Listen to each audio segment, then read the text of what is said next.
Good morning, everybody. I hope everybody is still staying safe and healthy on this Sunday morning. I'm back again for another lesson from the Word of God.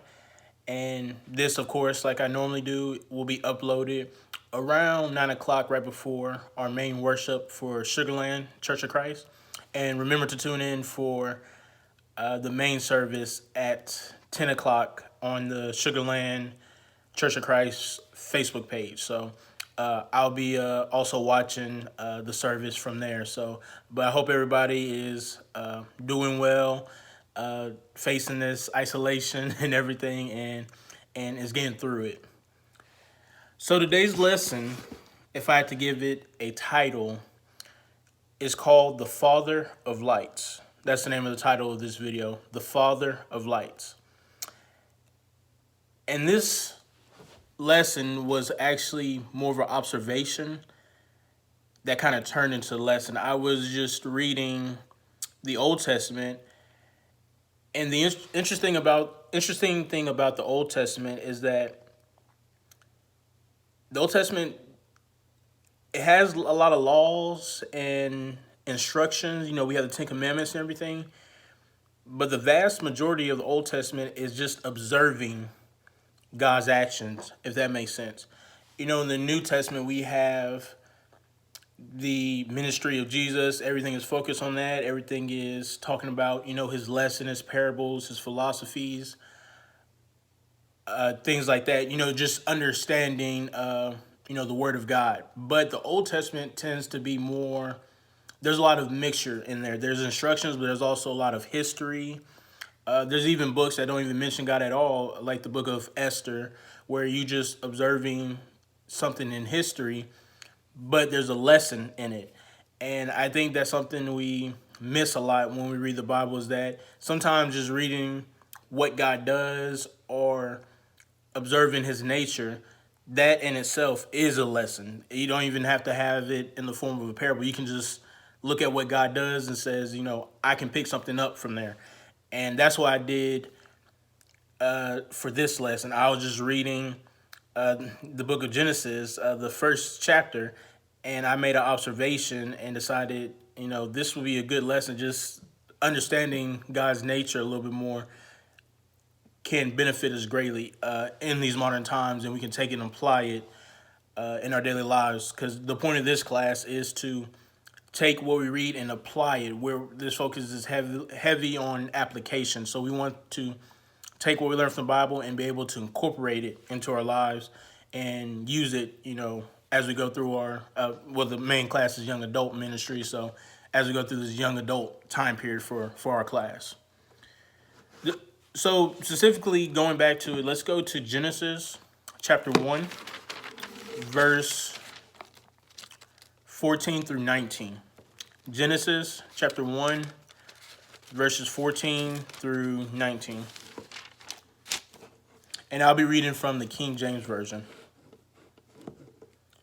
And it reads, "And God said, let there be lights in the firmament of heaven to divide the day from the night, and let them be for signs and for seasons and for days and years.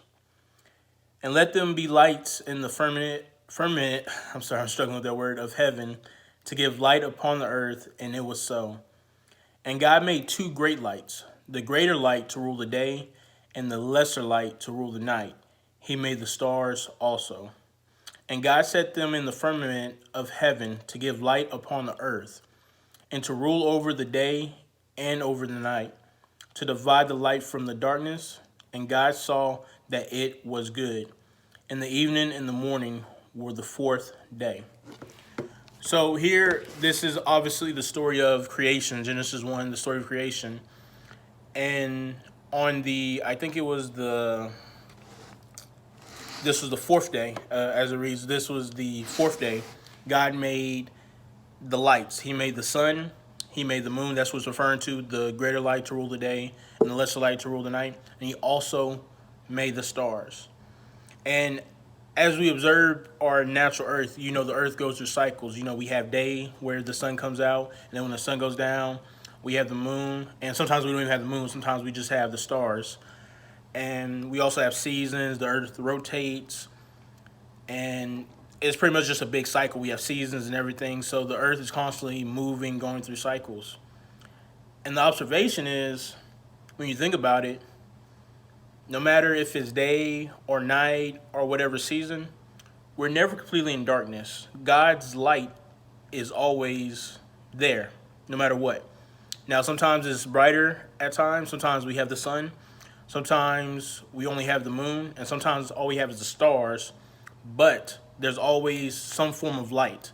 God has never put us completely into darkness. Ever since He made us, there was always some type of light guiding us or shining to this earth. But what does that mean? Let's go a little further. Let's go to James. Now going to New Testament, James chapter 1, verse 17. James chapter 1, verse 17. And this is also King James, same book. And it reads, "Every good gift and every perfect gift is from above, and cometh down from the Father of lights, with whom there is no variableness, neither shadow of turning." And what that verse means is that everything, all these gifts, come from God, and He does not change. There's no variableness or shadow turning. God is always there. His light is a gift to us, and His light is always there. God is the Father of lights. He is always going to give us His light. So let's talk about lights itself. Why is light so important for us? Light is very important for a number of reasons. To begin with, light helps us see. You know, our eyes are naturally made to see in the light. Most of us can't really see in the darkness. Of course, there's animals and nocturnal creatures that can, but humanity in general, we need light to see. If we don't have lights, we can't see. Light is also a source of growth. Plants use photosynthesis to use the light from the sun to make its own food. We use light for fire, for warmth, to keep us warm, on those cold nights and everything. So light in general just has a lot of different uses for us. It's necessary for our well-being. We have to have light, some form of light, not only to see, but for cooking, for growth. That's how the earth continues its cycles, because it has light to grow. That's how things grow. And we need light. And light is one of the most important things we can have. So the question becomes, because this class is about application, why is it so important that we recognize that God is the Father of lights? Why is it so important that we recognize this? I think it's because when you take the mindset that no matter what situation there is, that there's always light, opportunities will open up to you. There was a guy I was studying. His name is, I hope I'm saying his name right, Boyan Slat. I believe I'm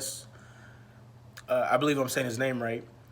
But Boyan Slat was a guy that was very passionate about cleaning the oceans, about keeping the waters clear so animals don't get caught up on plastic and pollution and everything. So that's what he was passionate about. He was passionate about keeping the oceans clean so that animals and everything can live safely.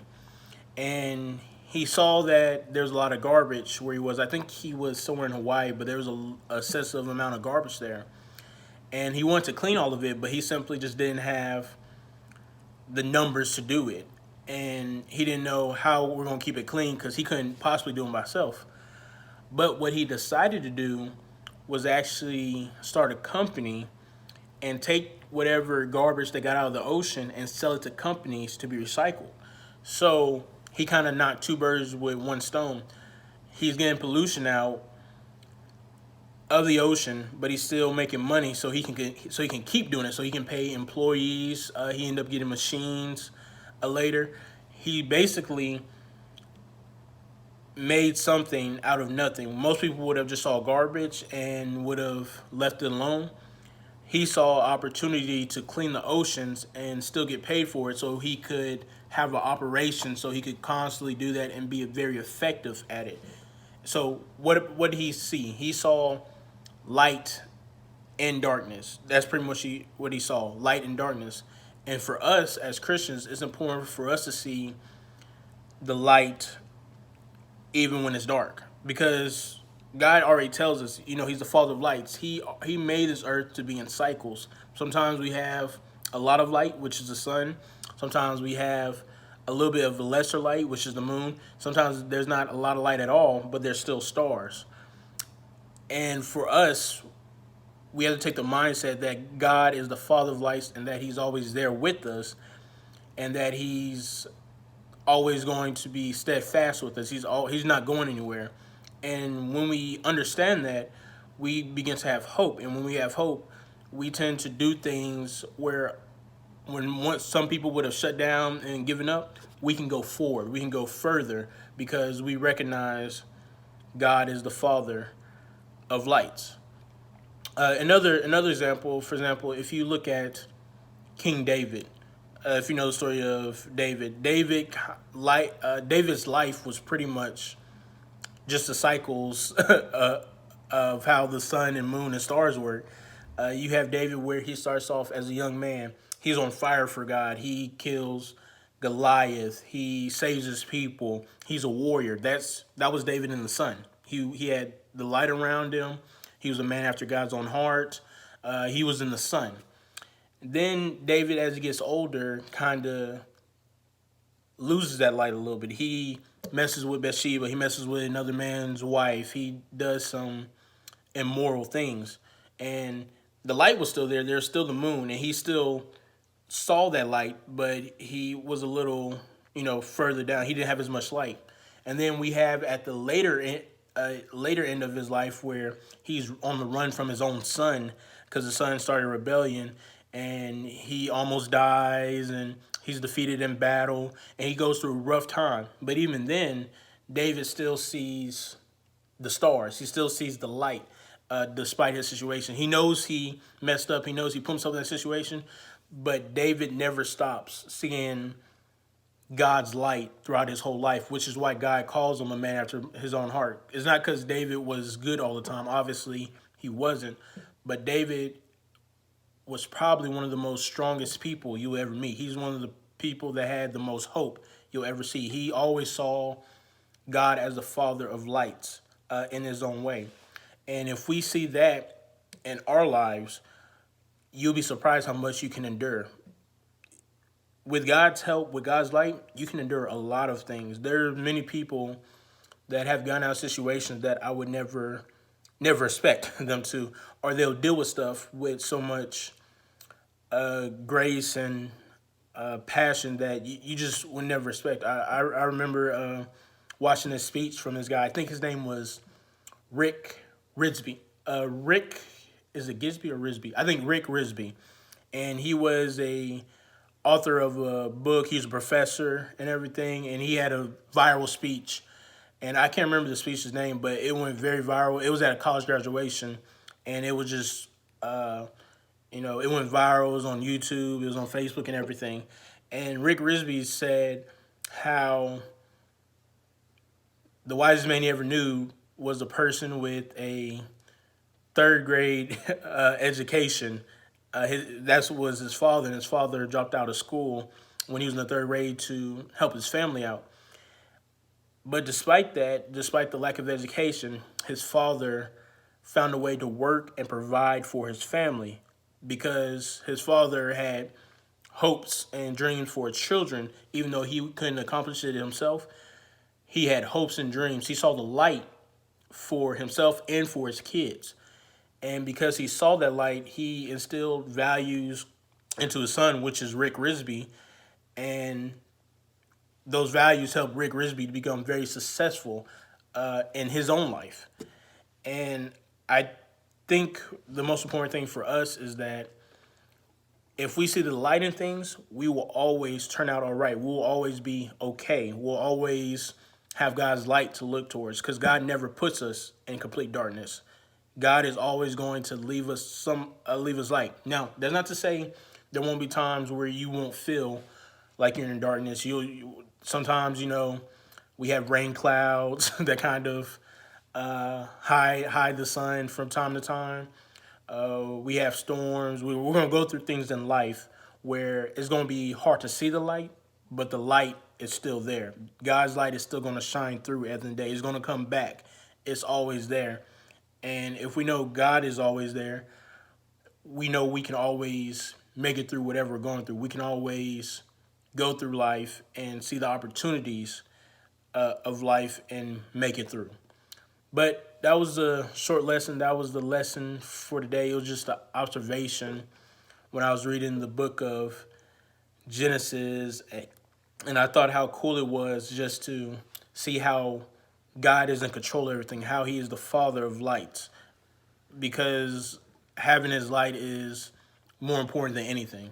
Having God's light, I always have hope to make it through whatever situation I'm going through.